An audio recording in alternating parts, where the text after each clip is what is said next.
Hello students. तो आज हम शुरू करने वाले हैं जो भी हमारे समानता संधारित्र थे उनको किस क्रम में जोड़ा जा सकता है, किस किस क्रम में जोड़ने के प्रकार हैं और उनकी तुल्यधारिता क्या आती है। तो आज के लिए हेडिंग डालिए संधारित्रों का संयोजन। संधारित्रों का संयोजन। संधारित्रों का संयोजन। इससे पहले आपने 10th क्लास में प्रतिरोधों का संयोजन पढ़ा होगा। और प्रतिरोधों में कौन से संयोजन पढ़े थे? दो पढ़े थे, समांतर क्रम संयोजन और श्रेणी क्रम संयोजन। तो इसमें लिख लेते हैं संधारित्रों को सरल भाषा में अगर संयोजित करना है सरल प्रकार से तो दो ही है। संधारित्रों का संयोजन। संधारित्रों का संयोजन सरल रूप से दो प्रकार का होता है। दो प्रकार का होता है। वैसे तो इसके बहुत प्रकार हैं, आगे जाके ग्रेजुएशन में देखोगे कि पाई प्रकार एल प्रकार वो आगे तुम्हारे काम में आएंगे। पर यहाँ पे हम क्या कर रहे हैं, इसको सरल जो भी अपने सरलतम है जो अपने सिलेबस में है वही पढ़ रहे हैं। तो फर्स्ट पढ़ेंगे हम श्रेणी क्रम संयोजन। संधारित्रों का संधारित्रों का श्रेणी क्रम संयोजन। श्रेणी क्रम संयोजन। और दूसरा रहेगा अपने पास संधारित्रों का समांतर क्रम संयोजन। समांतर क्रम संयोजन। तो ये हमने बेसिकली पढ़ रखा है वैसे तो 10th क्लास से ही। पर थोड़ा सा यहाँ पे संधारित्र में कैसे आता है, किस प्रकार से उसकी तुल्यधारिता निकालते हैं। वहां पे क्या निकालते थे अपन संधारित्र में? प्रतिरोध में निकालते थे कि तुल्य प्रतिरोध क्या होगा। 10th क्लास में किए होंगे इनके बीच का तुल्य प्रतिरोध क्या होगा। तो यहाँ पे अब हम संधारित्र को जोड़ेंगे, उनका तुल्य प्रतिरोध कितना होगा, सॉरी तुल्य धारिता कितनी होगी तो वो निकालेंगे। तो फर्स्ट हेडिंग डालो संधारित्रों का श्रेणी क्रम संयोजन। तो इसमें फर्स्ट लिख लेते हैं अपन। फर्स्ट है अपने पास संधारित्रों का। इस पर न्यूमेरिकल और एक छोटा सा डेरिवेशन कभी कभी पूछा जा सकता है। संधारित्रों का श्रेणी क्रम संयोजन। श्रेणी क्रम संयोजन। ज्यादातर इस पे न्यूमेरिकल क्वेश्चन आते हैं, तुल्यधारिता पूछने के लिए क्वेश्चन आता है। तो इतना खास इस पे क्वेश्चन तो हर बार आया है इसका, ये मैंने ये देखा हुआ है। तो किस प्रकार से करना है देखो। अपने पास मैं उदाहरण ले रहा हूँ 3 संधारित्र का। तो एक संधारित्र ये हो गया। इस संधारित्रों को अगर हम ऐसे जोड़े तो ये कौन सा क्रम होता है? श्रेणी क्रम संयोजन। इसमें ये वाला संधारित्र C1 है, ये C2 है और ये C3 है। इन तीनों को मैं क्या करता हूँ, एक बैटरी से जोड़ देता हूँ। पहले परिपथ बनाना सीख लेते हैं। ये कुंजी है और ये परिपथ मैंने पूर्ण कर दिया है। कुंजी को मैं K लिख देता हूँ, बैटरी को मैं B। और बैटरी जब तक कंप्लीट नहीं है जब तक कि उस पे प्लेट पे प्लस और माइनस नहीं बनाया जाए। तो यहाँ पे प्लस और माइनस। अब जब ये चिन्ह प्लस का है तो इधर से धारा बहेगी और ये धारा इधर जाते हुए इसको क्या कर देगी, पॉजिटिव। फर्स्ट वाली प्लेट क्या हो जाएगी, पॉजिटिव, सेकंड वाली नेगेटिव। ये फर्स्ट वाली पॉजिटिव और सेकंड वाली नेगेटिव। फर्स्ट वाली पॉजिटिव और सेकंड वाली नेगेटिव। ऐसा क्यों होता है? फर्स्ट वाली पॉजिटिव क्यों होती है? क्योंकि जिधर धारा बहती है उसके विपरीत दिशा में इलेक्ट्रॉन जाते हैं, तो माइनस चार्ज किधर जाएगा, इस दिशा में। तो इधर से माइनस चार्ज जब इधर आएगा तो इधर कौन सा चार्ज बचेगा, पॉजिटिव। तो इसका ये लॉजिक रहता है थोड़ा सा। अब इनके टर्मिनलों के सिरे में बना देता हूँ ए, इसको बी, और यहाँ पे धारा ऐसे करके वापस से आ जाएगी। तो इसमें लिख लेते हैं पहले तो कि किस प्रकार का संयोजन कैसे श्रेणी क्रम कहलाता है। तो छोटी सी बात है। तो लिखना क्या है, लिखो दो या दो से अधिक संधारित्र, दो या दो से अधिक संधारित्रों को संधारित्रों को इस प्रकार इस प्रकार से संयोजित करें कि संयोजित करें कि एक संधारित्र एक संधारित्र संधारित्र की द्वितीय प्लेट द्वितीय प्लेट दूसरे संधारित्र की प्रथम प्लेट से जुड़े कि प्रथम प्लेट से संयोजित हो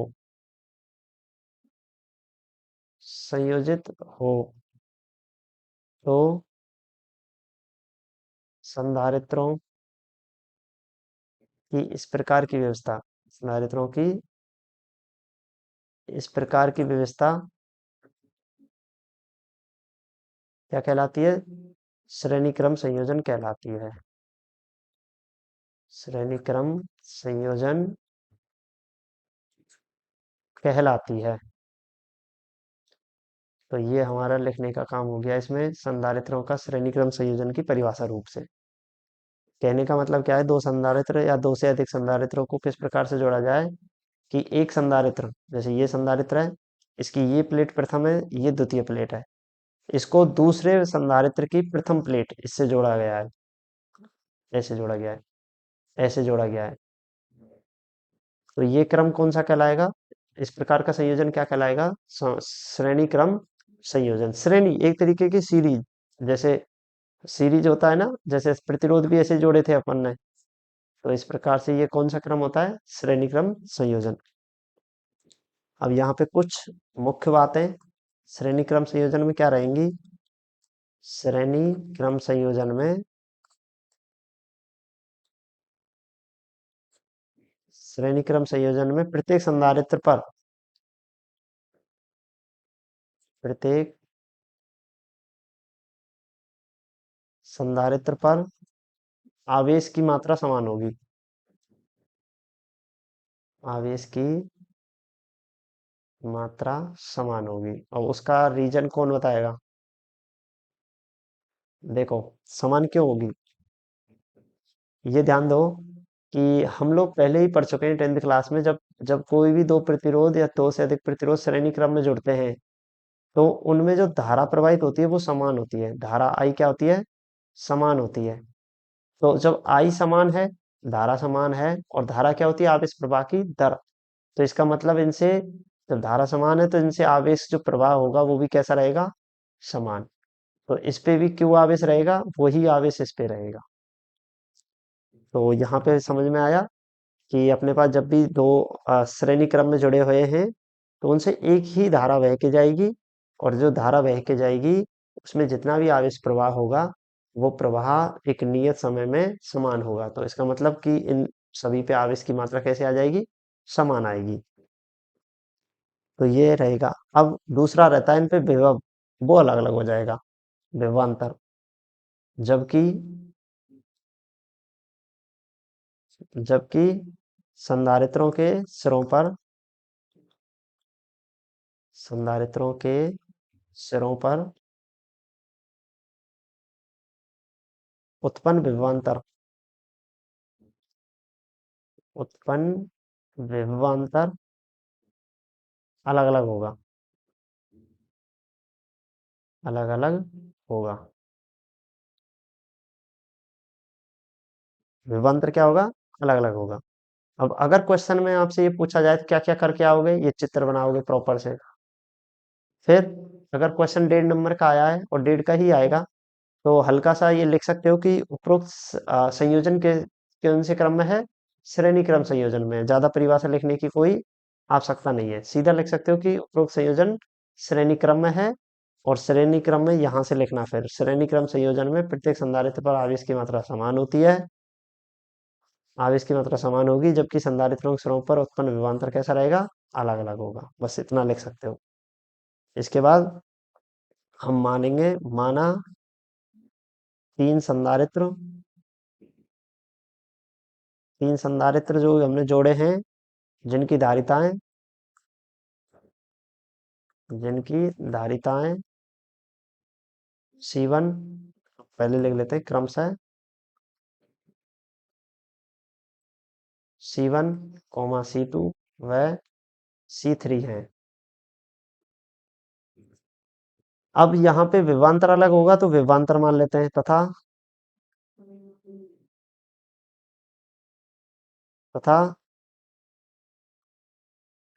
विभवांतर तथा संधारित्रों पर विभवांतर V1, V2 व V3 है तो क्या होगा। अब देखो, हमने यहाँ पे क्या किया है, V वोल्ट की विभवांतर को जोड़ा है बैटरी को। अब ये विभवांतर इसमें आएगा, इसमें भी आएगा, इसमें भी आएगा, तो A से V के बीच का कुल विभवांतर इस बैटरी के विभवांतर के बराबर हो जाएगा। कुल विभवांतर कितना है, इस पे विभवांतर आएगा V1, इस पे V2, इस पे V3, और इन सब पे चार्ज कितना रहेगा, आवेश वही Q रहेगा, Q। सभी पे आवेश कैसा रहेगा, Q। आवेश तो Q रहेगा और विभवांतर कैसा रहेगा, विभवांतर अलग अलग रहेगा। तो मैंने ये बना दिया। अब अतः A व B के मध्य कुल विभवांतर, मध्य कुल विभवांतर, कुल विभवांतर कितना है V, और ये किसके बराबर हो जाएगा, V1 plus V2 plus V3। अब डेरिवेशन थोड़े ज्यादा ही शॉर्ट है, हम ज्यादा बड़े नहीं है। अब चूंकि हम धारिता पढ़ के आए हैं, धारिता क्या होती है, C बराबर Q अपन V। तो ये तो मैंने पूरे परिपथ के लिए निकाल ली, ठीक है। अब मुझे चाहिए C1, तो Q अपॉन में V, चूंकि आवेश कैसा है, समान।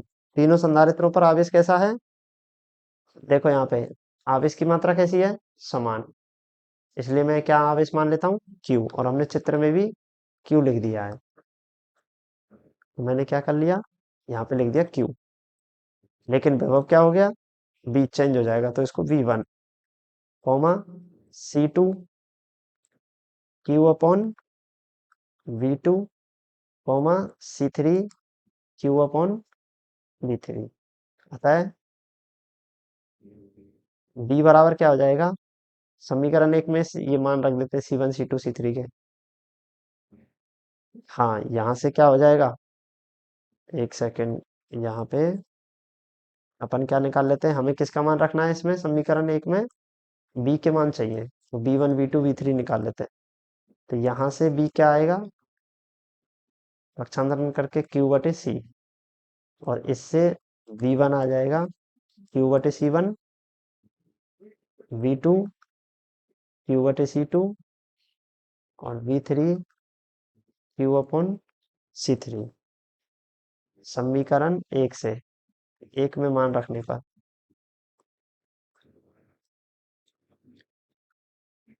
क्या हो जाएगा, समीकरण एक क्या था, B बराबर V1 प्लस V2, तो V की जगह आ जाएगा Q अपॉन C बराबर Q upon C1 plus Q upon C2। अब काम होता दिख रहा है तुम्हें, ये C1 Q अपॉन C3, और Q से Q क्या हो जाएगा, कैंसिल, तो 1 अपॉन C बराबर 1 upon C1 plus 1 upon C2 plus 1 upon C3। तो ये हमने लगभग इस जैसा 10th क्लास में एक फॉर्मूला पढ़ा था प्रतिरोधों में, पर वहां पे ये प्रतिरोधों के लिए समांतर क्रम का था, और यहाँ पे संधारित्र किस क्रम में, श्रेणी क्रम में। तो थोड़ा सा यहाँ पे वहां के रिजल्ट की बजाय यहाँ पे उल्टे रिजल्ट आते हैं। तो ये क्या आ जाएगा, संधारित्रों के श्रेणी क्रम संयोजन के लिए संबंध है। उपरोक्त सूत्र संधारित्रों के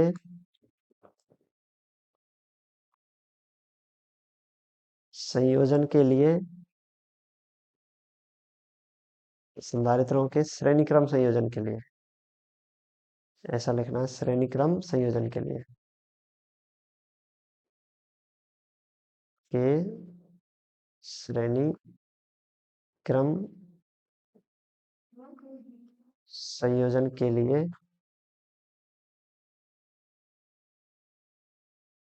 लिए तुल्य धारिता व धारिता में संबंध है, धारिता में संबंध है। अब मान लो मेरे पास क्या होते हैं, एन नंबर ऑफ संधारित्र होते हैं, एन नंबर ऑफ कैपेसिटर्स, कि उनकी संख्या क्या होती है, एन। तो अपने पास एन संधारित्रों के लिए ये फॉर्मूला क्या हो जाता, एन संधारित्रों के श्रेणी क्रम के लिए, श्रेणी क्रम के लिए, तो 1/c, 1/c1, 1/c2, 1/c3, ऐसे ही जितने भी संधारित्र हैं सबको ऐड कर देते सी अंदर। अब यहाँ पे तुल्य धारिता क्या होगी, यहाँ पे सी क्या है, तुल्य धारिता है, तुल्य धारिता। जब भी हमसे क्वेश्चन पूछा जाएगा तो हम क्या करेंगे, इसमें C1 C2 C3 के मान रख के क्या निकाल लेंगे, 1/c, और फिर उसको 1/c को उल्टा करके c का मान निकालना है, वो आंसर होगा।